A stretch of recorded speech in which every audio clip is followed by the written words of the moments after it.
नमस्ते मित्रांनो, कसे आहात? मजेत आहात ना? मजेतच असायला हवं. तर गुड मॉर्निंग मुलांनो. तर आपला आजचा विषय आहे पारा. पारा म्हणजे काय? मर्क्युरी. तर मर्क्युरी हे म्हणजे पारा हा असा एकमेव धातू आहे की जो सामान्य तापमानाला द्रव अवस्थेत असतो. त्याला रासायनिक त्याचं नाव आहे Hg म्हणजे मर्क्युरी.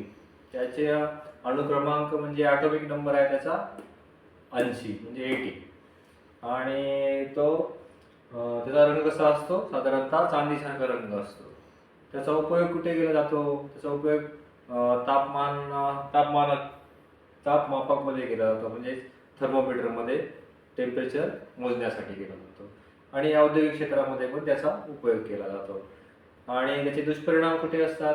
दुष्परिणाम म्हणजे तो आरोग्यासाठी खूप घातक असतो आणि त्याच्यामुळे वेगवेगळे आजार जडतात.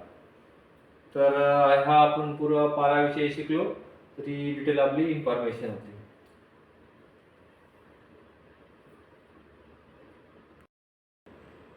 गणू, आता आपण पारा हा विषय जे काही शिकलो आहे त्याचे मला दुष्परिणाम सांग बरं. काय काय दुष्परिणाम असतात ते?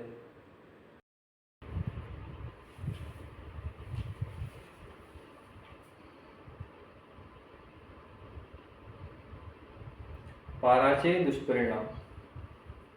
मी जेव्हा जेव्हा गावातील पारावर बसून मित्रांशी गप्पा मारत बसतो तेव्हा तेव्हा वडिलांनी मला बघितलेलं असतं आणि त्यानंतर त्यांचा पारा चढतो.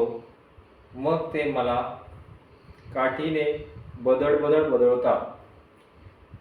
हा एक मला असं वाटतं की त्यांचा पारा चढल्यामुळे ते मला काठीने मारतात. हा एक पारा चढण्याचा दुष्परिणाम असावा.